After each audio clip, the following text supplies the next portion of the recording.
말씀하시고 난 다음에 이제 계속해서 이 말씀을 어떻게 하면은 잘 들을 수 있는가, 함부로 듣지 말고 스스로 삼가하여서 이 말씀에 대해서 잘 경청해야 한다. 듣는 태도와 듣는 요령에 대해서 오늘 이 본문의 두 절을 통하여 우리에게 일러주고 있는 말씀입니다. 말씀을 듣는 태도, 그리고 말씀을 듣는 요령. 여러분, 씨는 하나님의 말씀을 의미하는 것이고, 그동안에 우리가 들었던 말씀 가운데 길가나 바위 위나 가시떨기나 좋은 땅이나 이 모든 것들은 우리의 이 마음의 상태를 의미하는 것이거든요. 그렇다면 씨 뿌리는 방법은 다양하지요.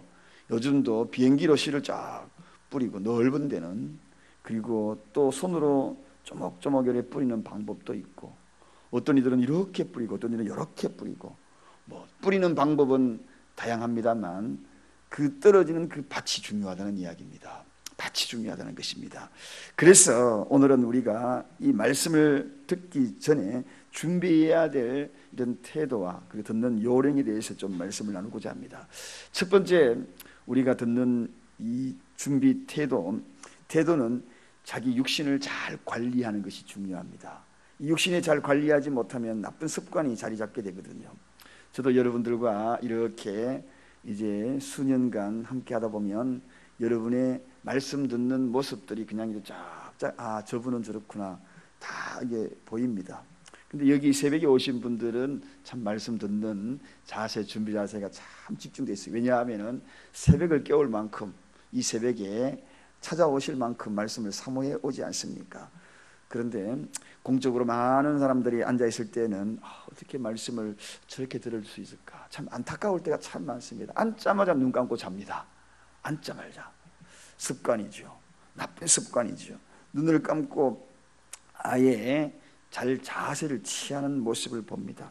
또 앉자마자 다른 것을 합니다. 그래서 자는 것도 자는 것이지만 앉아가지고 다른 개인적인 생각을, 아니면 개인적인 준비를, 그런 것들에 다 빠져있는, 몰입해 있는 것이 이렇게 보여요. 서당계 3년이면 풍을 울른다는데 20년이 넘어가다 보면 다 이렇게 보이거든요.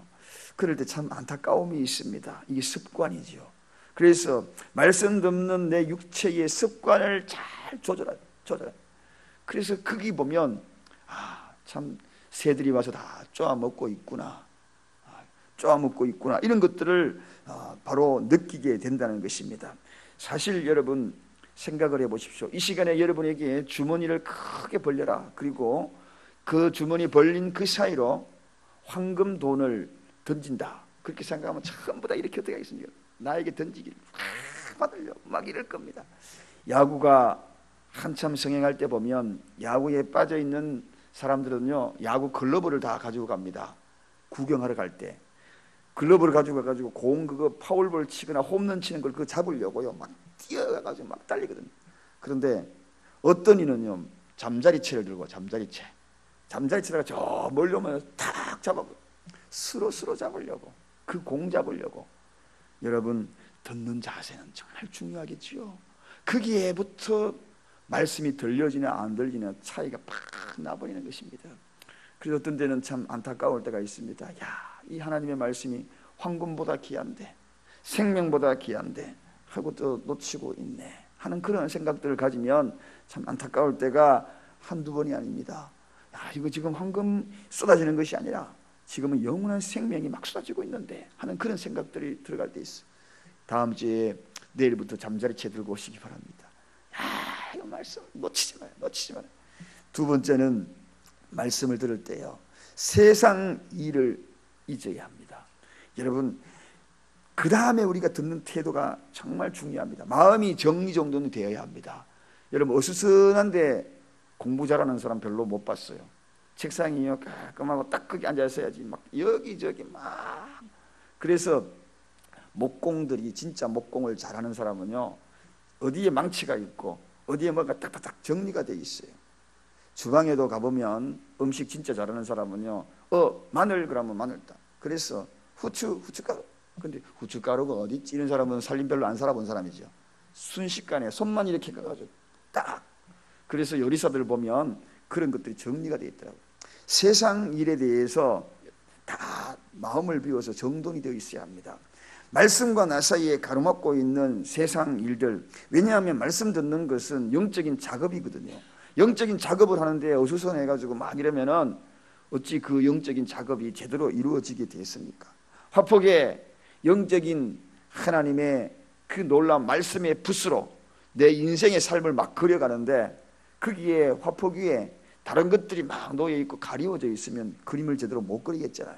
그런 것들 해가지고 깔끔하게 해야 하나님의 말씀으로 내 삶을 그리고 내 인생을 그리고 내 미래를 그리고 내 문제를 지우고, 성령의 지우기로 어떤 것은 지우고 막 그렇게 해야 되는데, 그런 것들을 정리를 못하는 것입니다. 그러므로 우리 마음에는 늘 무엇이 있다 생각해야 하느냐 하면 하나님의 임재의 장소가 있다. 바로 마음의 지성소가 있다는 것입니다. 구약의 성막 안에는 성소가 있고 지성소가 있습니다. 지성소가 어떤 장소입니까? 하나님의 말씀이 임하는 장소, 하나님이 임하는 장소, 즉 법궤가 있는 장소입니다. 법궤가 있는 스랍 천사들이 이렇게 마주보고 있는 그 사이에 하나님의 임재했다. 구약의 성막의 이야기지요.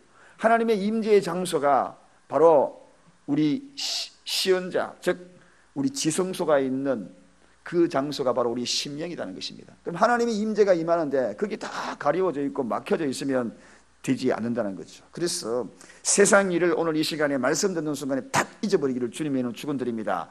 딱 내려버리기를 주님에는 축원드립니다. 여러 가지 걱정들이 여러분 다 막 어수선한 상태에서는 지성소 하나님의 임재를 경험할 수가 없다는 것입니다. 그 다음에 세 번째 우리가 말씀을 듣는 태도 중에 하나가 바로 감동을 받을 수 있도록 기도하는 것이 중요합니다. 그래서 아침에 새벽에 딱 오든가 아니면 말씀 듣는 그 순간에 제일 먼저 해야 될 일이 주일날 교회에 오든 예배 전에 임할 때 우리가 뭡니까? 하나님 오늘 말씀을 통하여 감동받을 수 있도록, 하나님 그 말씀을 통하여 감동받을 수 있도록, 내 마음의 심령이 요동하며 움직여질 수 있도록 그렇게 기도하는 것이 중요합니다. 왜냐하면 성령의 도움이 우리에게 임하지 않으면 항상 사단이 그 말씀을 방해하거든요. 그래서 그 방해하는 그 요소들이 번거롭게 하여서 혼란하게 만듭니다. 그래서 성령께 사로잡힐 수 있는 그러한 기도를 드리는 것이 중요하다는 것입니다. 하나님과 나 사이에는 이 기도는 무엇이냐? 하나님과 나 사이에 전선과 같습니다. 끊어진 전선 사이에 전류가 흐르지 않거든요. 또 이 말씀, 이 기도는 하나님과 나 사이에 수도 꼭지입니다. 꼭지가 틀리지 않고는 결코 물이 쏟아지지 않거든요. 그러므로 이 기도를 하는 것이 중요하다는 것입니다. 통로를, 꼭지를 싹 틀고 전선을 싹 연결하는 것, 이게 해야지 찌릿찌릿하기도 하고, 전기 한번 통화해 봤었죠? 찌릿찌릿하기도 하고 물이 샥 하면 시원하기도 하고, 그래서 어떤 경우에는 말씀이면 물이 시원하듯 속이 후련하기도 하고, 어떤 경우에는 감동이 와가지고 갑자기 내 심령이 뜨거워지기도 하고, 이게 뭡니까? 전기 통하는 겁니다. 감동이 오는 거예요. 시원케 하는 거예요. 사랑하는 여러분, 그렇습니다. 이렇게 준비가 딱 되어 있는 그때에 이제 듣는 요령이 필요합니다. 준비가 된 상태에서 이제 어떻게 내가 들어야 하는가? 듣는 마음은, 이게 첫째는 마지막 기회라고 들어야 합니다. 마지막 기회. 여러분, 하나님의 말씀은 누구에게나 다 들려지는데 마지막 기회라고 듣는 그들에게는 굉장히 그 말씀이 어감이 달리 들립니다. 그리고 그 시간이 마지막 시간이라는 생각을 가지고 들을 때에 또 다르게 들립니다. 즉 다시 말씀드리면, 오늘 여러분 이 말씀을 새벽에 듣지요. 새벽에 들을 때와 점심 때 들을 때와 다릅니다. 똑같은 말씀인데도요, 영상으로 집에 가면 들어보십시오. 아침, 점심 또 다른 말씀이 그 속에 들어있어요.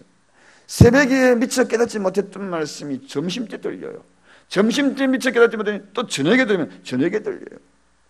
제가 말씀을 이렇게 새벽에 준비하여 전하지만요, 저는 꼭 제 영상 설교를 다시 듣습니다. 제 스스로. 제가 들으면서도 내가 이런 이야기를 했나 하고 또 은혜가 돼요. 참 이상, 이게 하나님의 말씀입니다. 그러므로 오늘 이 시간이 마지막이라고 들려야 되는 것입니다. 이 새벽에 듣는 것이 이게 마지막. 왜? 점심 때 또 다르게 들리기 때문에, 또 다른 방향으로 하나님이 말씀하시기 때문에 그렇습니다. 그러므로 오늘 말씀을 듣는 요령은 바로 이것입니다. 이게 마지막이다. 이게 들려주는 마지막에 들어야 한다. 그럴 때 하나님의 말씀이 들리는 것입니다. 하나님의 말씀. 오늘 새벽 설교 말씀이 제목이 무엇입니까? 말씀이 들려지게 하소서. 말씀이 들려지게 하소서. 이게 제목이거든요. 말씀이 들려지게 하기 위하여 이게 마지막 기회다 하면 들립니다. 또 두 번째는 하나님이 직접 하시는 말씀이다 라고 드려야 합니다. 하나님이 직접. 그래서 누가복음 10장 16절에 너희 말을 듣는 자는 곧 내 말을 들을 것이요 너희를 저버리는 자는 곧 나를 저버리는 자가 될 것이다. 주님이 그렇게 이야기해요. 자, 제자들에게 말씀하시면서 너희 말을 듣는 것은 곧 나를 듣는 것이다.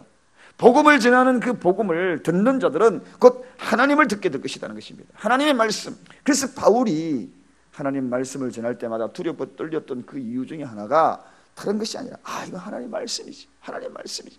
여러분, 설교하는 자의 설교의 이야기가 아니라 하나님의 말씀처럼 들어보십시오.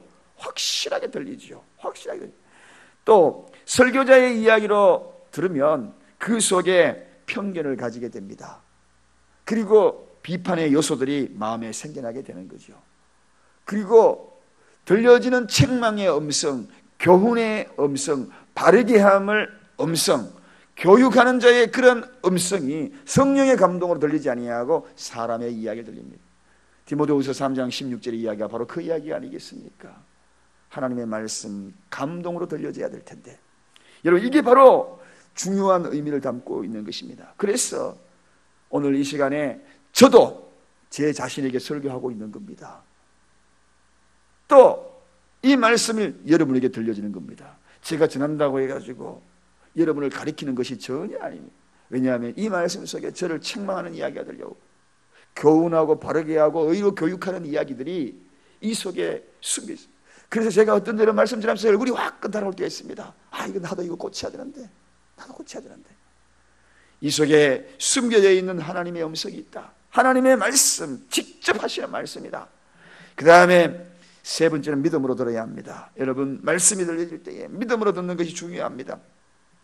그 씨앗에 왕성하게 자랄 수 있도록 믿음으로 확 고백하는 자세가 중요하다는 이야기입니다. 왜냐하면 하나님의 말씀, 즉 하나님과 인간의 관계는 믿음의 관계이기 때문에 그렇습니다.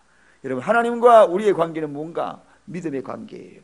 믿는 자에게 들려지는 것입니다. 믿지 않는 자에게는 평생 안 들려지는 거죠. 그래서 믿는 그 순간에 귀가 뻥뻥 뚫리기 시작하는 것입니다. 사랑하는 여러분, 믿음의 관계, 오직 믿음이 있는 곳에 은혜가 있고, 믿음이 있는 곳에 귀가 열리기 시작하고, 믿음이 있는 곳에 눈으로 보여지기 시작하고, 믿음이 있는 곳에 느낌이 오기 시작하고, 믿음이 있는 곳에 감동이 오기 시작하고, 믿음이 있는 곳에 기적이 나타나기 시작하고, 믿음이 있는 곳에 치유가 나타나기 시작하는 것입니다. 믿음이 있는 곳에 에바다의 역사가 나타나는 것입니다. 그래서 내 믿음대로 될지어다, 주님의 음성이 아닙니까, 여러분? 믿음대로 될지어다. 에바다의 역사도 바로 거기에서 일어나는 것입니다. 눈이 열려지는 역사도, 기머거리가 열려지는 역사도 믿음. 그러므로 믿음으로 받아들인다는 것이 얼마나 중요한지 모릅니다. 어느 순간에 과거에 어떤 부교육자가 선교 가기 전에 이 뼈가 이렇게 툭 튀어나가요. 그날 치유의 말씀을 전했어요. 말씀을 전했어요. 치유의 말씀을 전하는 그때 그 치유의 말씀으로 믿음으로 고백을 했거든요. 그러고 난 다음에 나중에 간증하기를 그날 치유받았다고 간증을 들었습니다. 저도 태국 선교 갈 때 제 아내가 합니다. 여기에 불룩 튀어가지고, 이만큼 불룩 튀어가 여기에 이 손목이 아파서 힘을 못 쓰겠더라고요. 근데 설교 시간에 믿음으로 고백했던 그 기도가 제가 이거 치유받았습니다. 할렐루야. 완전히 사라져 버렸더라고요. 저 깜짝 놀랐어요. 사랑하는 여러분, 무엇으로 말씀을 받아들이는가? 이 속에 하나님 말씀으로 직접 하시는 하나님 말씀, 예수님이 나사로야 일어나라 하는 직접 하시는 말씀, 제가 하는 말씀이 아니라 하나님의 말씀으로 들려지고 집중하여 이것이 마지막 기회다. 그리고 그 가운데 믿음으로 받아들이는 그 말씀, 그 속에 하나님의 역사가 일어나고 기적이 일어나고 치유가 일어나고 문제가 해결되고. 왜요?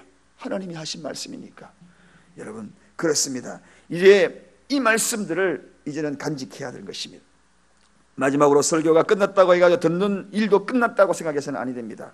듣는 일이 끝나는 것이 아니라 이게 삶 속의 적용입니다. 실제 생활의 적용이고 현실화되도록 하는 것이 중요합니다.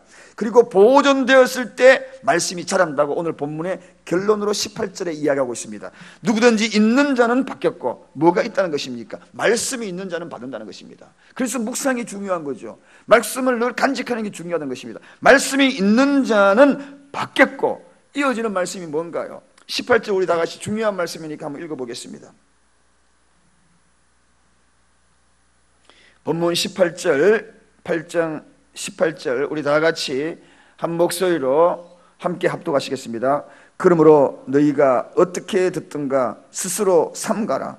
누구든지 있는 자는 받겠고 없는 자는 그 있는 줄로 아는 것까지 빼앗기리라 하시니라. 아멘.